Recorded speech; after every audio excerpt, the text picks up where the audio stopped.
अयोध्या में राम मंदिर के लिए संघर्ष लगभग 1000 वर्ष तक चला, जिसमें हजारों लोगों ने अपनी जान दे दी तो कई राजवंश इसके लिए लड़ते हुए समाप्त हो गए और कई योद्धा भगवान राम के जन्म स्थान की रक्षा में फना हो गए। आज हम आपको बताने जा रहे हैं वो चौंकाने वाले ऐतिहासिक तथ्य जो राम मंदिर से जुड़े हुए हैं। कन्नौज के गहड़वाल राजपूत वंश के 5 सम्राटों चंद्रदेव, मदनपाल, गोविंद चंद्र, विजय चंद्र और जयचंद्र के शासन काल में अयोध्या का चतुर्दिक विकास हुआ। त्रेता के ठाकुर तथा विष्णु हरि शिलालेख के अनुसार 1130 में गोविंद चंद्र तथा 1184 में जयचंद्र ने श्री राम मंदिर का जीर्णोद्धार करवाया।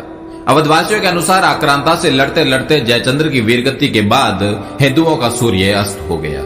देश में विदेशी आक्रांताओं का दौर बढ़ने लगा और भारत पर हो रहे आक्रमणों की इस कड़ी में खानवा के युद्ध के बाद महाराणा सांगा की मृत्यु तथा चंदेरी में मेदिनी राय प्रत्यार की वीरगति के बाद बाबर ने अवध पर विजय के लिए मीराबाकी को सेनापति बनाया। वर्तमान अयोध्या के हंसवर के राजा रणविजय सिंह और उनकी पत्नी जयकुमारी ने अन्य स्थानीय राजपूत शासकों के साथ मिलकर बाबर के सेनापति मीरबाकी द्वारा श्री राम जन्मभूमि पर बाबरी मस्जिद का निर्माण के विरुद्ध युद्ध लड़ा। लगभग 15 दिन तक जन्मभूमि परिसर रणविजय सिंह के नियंत्रण में रही, किंतु अंततः युद्ध में सभी वीरगति को प्राप्त हो गए। मीरबाकी ने 1528 में मंदिर तोड़कर बाबरी मस्जिद का निर्माण करवा दिया। 1678 से 1707 में औरंगजेब के समय पर राजेपुर के ठाकुर गजराज सिंह, सिसिंडा के कुंवर गोपाल सिंह, ठाकुर जगदम्बा सिंह, बाबा केशवदास और हजारों राजपूतों ने राम जन्मभूमि के लिए दर्जनों लड़ाइयां लड़ी। ठाकुर जगदम्बा सिंह का बलिदान तो आज भी अवध की लोक कथाओं में अमर है। बाबर की मृत्यु के बाद मुगल सत्ता में जयपुर के शासकों का हस्तक्षेप अधिक रहा। काशी, मथुरा, वृंदावन सहित उत्तर भारत के ये सभी धार्मिक स्थल मान सिंह जी की जागीरी में आते थे।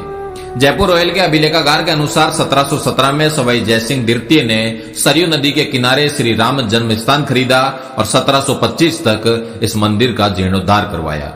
उत्तर भारत के इन धार्मिक स्थलों पर मिर्जा राजा मानसिंह से लेकर सवाई जयसिंह जी तक के जयपुर के शासकों का अधिकार होने के कारण मुगल सत्ता द्वारा स्थानीय नवाबों को मंदिर परिसरों से दूर रहने के सख्त निर्देश थे। जयपुर शाही परिवार के पास राम मंदिर और आसपास 983 एकड़ के करीब जमीन थी, जिसका नक्शा जयपुर रॉयल आर्काइव में आज भी उपलब्ध है।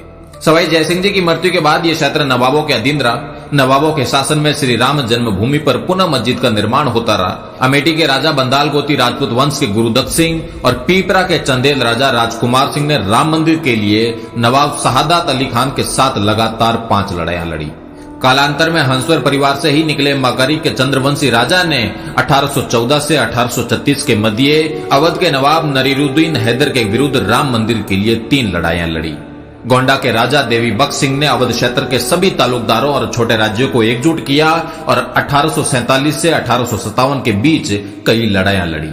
इन लड़ाइयों में नवाब वाजिद अली शाह बुरी तरह हार गया और इन लड़ाइयों के दौरान ही एक छोटा चबूतरा और राम मंदिर परिसर में मंदिर का निर्माण किया गया। जन्मभूमि स्थल पर चबूतरे के निर्माण के बाद अमेठी के एक मौलवी अमीर अली द्वारा एक टुकड़ी रवाना की गई, जिसे भीटी के राजकुमार जयदत्त सिंह ने रोनाई गांव के पास रोक दिया और वहां पर एक लंबी लड़ाई हुई, जिसमें कई राजपूत सैन्य दल लड़ते हुए वीर गति को प्राप्त हो गए। 1857 की क्रांति के बाद ब्रिटिश सरकार ने मंदिर परिसर पर भविष्य में विकास कार्यों पर रोक लगा दी। देश आजाद हो गया, किंतु 1000 वर्षों तक चल रहे संघर्ष ने विराम नहीं लिया।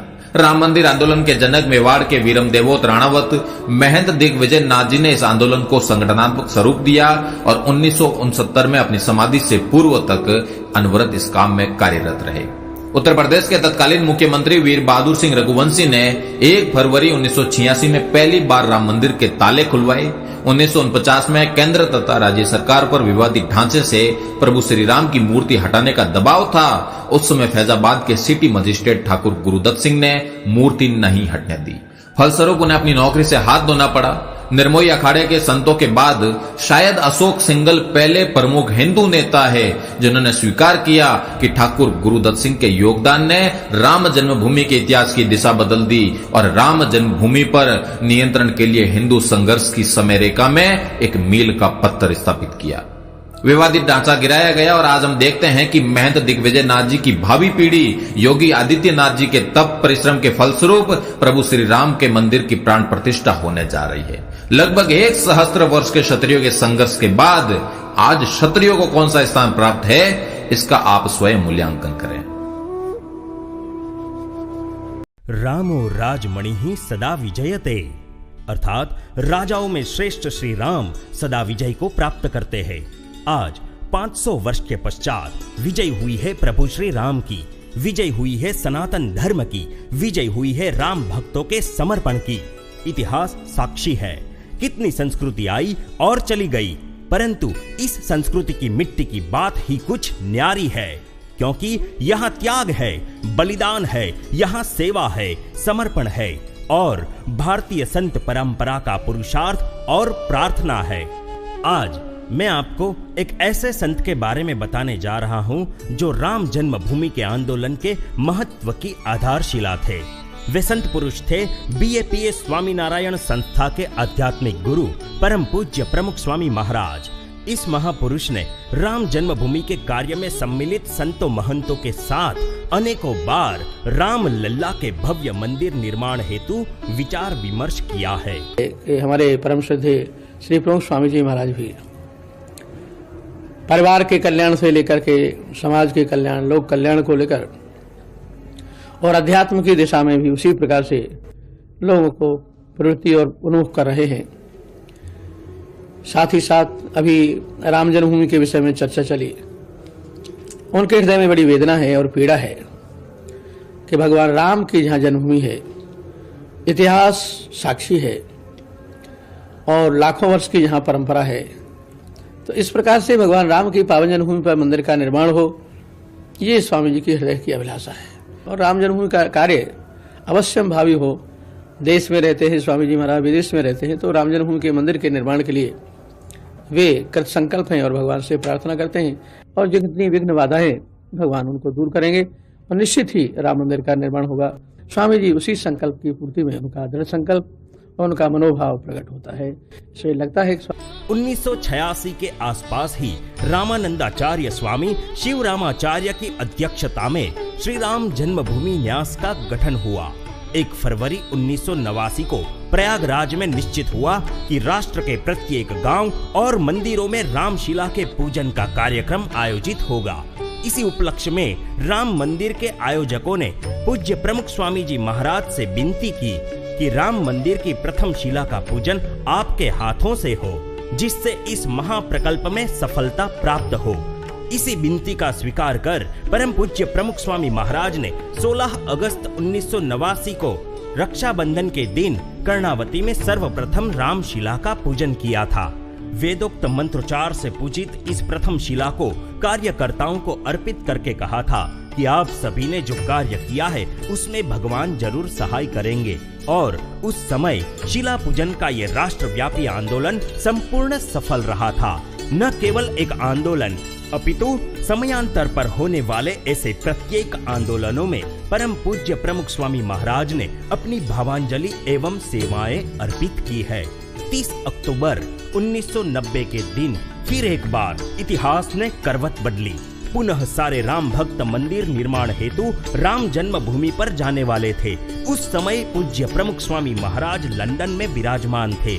इस आंदोलन की सफलता हेतु उन्होंने एक प्रार्थना सभा का आयोजन किया था।